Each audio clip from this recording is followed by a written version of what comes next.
I've always thought of Atom Heart Mother by Pink Floyd as one of their best albums overall. And it seems to be an album which casual music fans or people who listen to rock albums in general and aren't necessarily devoted to Pink Floyd, the Rolling Stone magazine crowd, they'll dismiss this. Pink Floyd fans love this album. They might not consider it one of the very best, although I'd be tempted to consider it one of their very best, for certain, actually. The happy, unusual moods associated with listening to Pink Floyd, they really seem to come alive when I listen to Atom Heart Mother, of all albums. I love most of the studio albums from Pink Floyd, with, few exceptions. I don't love The Final Cut, I don't love The Wall, The Endless River I wouldn't say I love. Most everything else really, really engages me, however, and Atom Heart Mother I consider one of the most evocative and interesting of these albums. I think the general narrative these days is that Pink Floyd came out with this masterpiece debut on the Piper at the Gates of Dawn, and then it wasn't until maybe Metal or The Dark Side of the Moon when they really found their way again. But I love the in-between period. I think it's phenomenal. I think it's all about as strong as each other. I think it's all this a consistent run from a extraordinary band that was so creative and so dynamic that sometimes I feel like we as a species almost didn't deserve them to some degree. An album I found that I can play at pretty much any time, Pink Floyd's Atom Heart Mother, is very close to my heart, and let's go through the track list very shortly and try and understand why I felt this way over the years. I don't know what it is, it's just, I've always considered it a very magical album, and I've always, I'm surprised others don't feel that way, and I play it for others, and others don't seem to disagree. Friends of mine tend to think of this as a lovely Pink Floyd album when I play it for them. And let's see if this really holds up as such, however. Our opening track, our opening side, all of side A is the track Atom Heart Mother. I might claim that this is a major Pink Floyd classic. I mean, yeah, why the hell not? It makes me feel triumphant and victorious and proud to be a fan of this group. Side B moves on to If.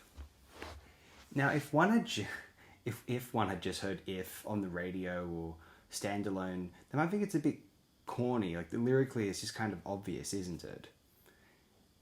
As a piece on this album, as a little suite in an extended composition, as you might consider an album, I know there are a couple tracks on Atom Heart Mother that do fall under this in and of themselves, although let's think of the entire album and the tracks as like pieces of a suite.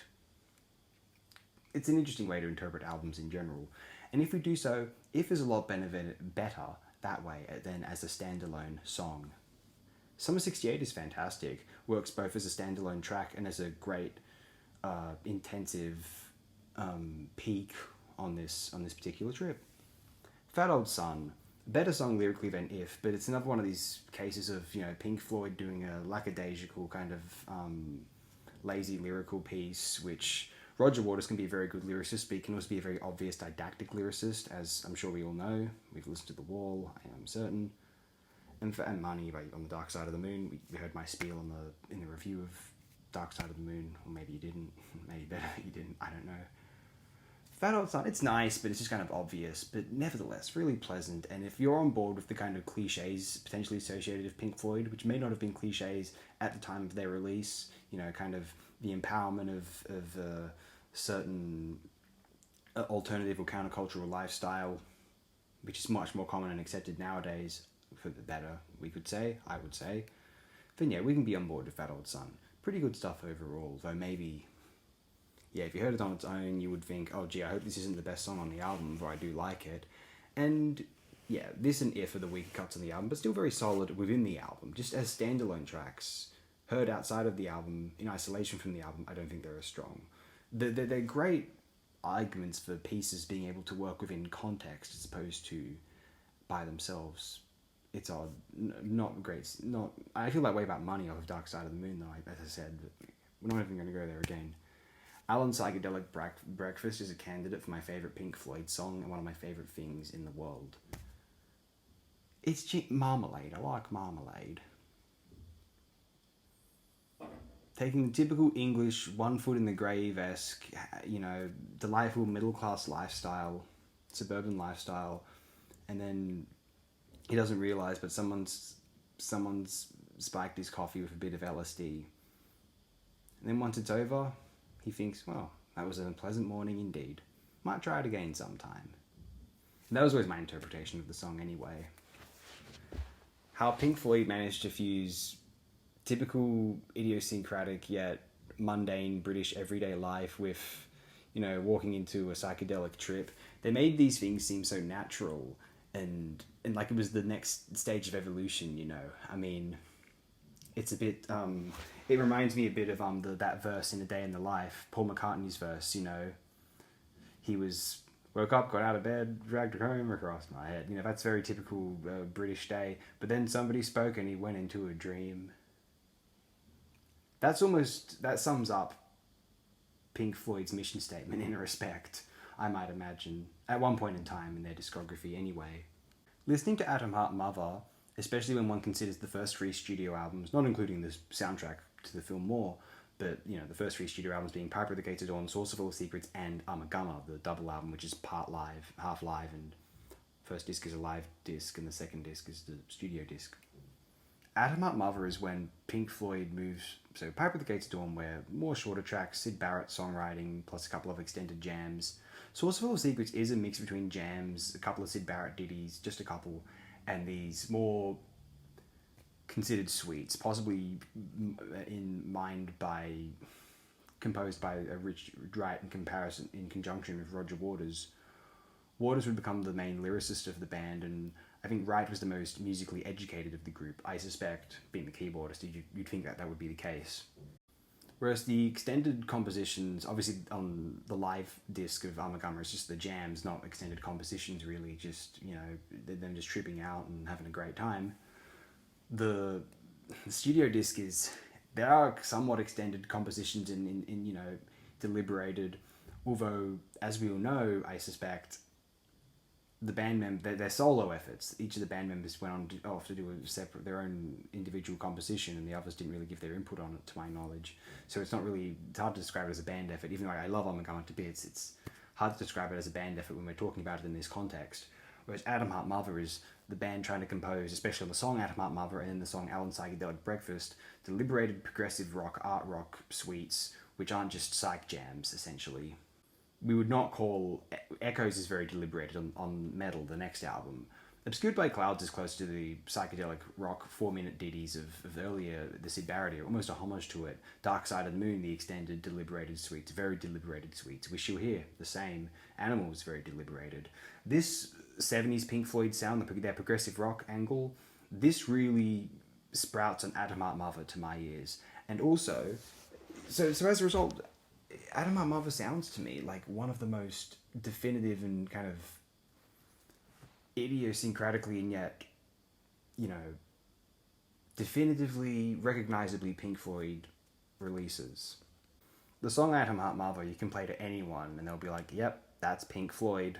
And then as If plays out, it reminds one of how Pink Floyd are known for these beautiful acoustic pieces as well. Wish You Were Here is one of their 5 most iconic tracks. And then albums like Metal and Obscured by Clouds are full of them.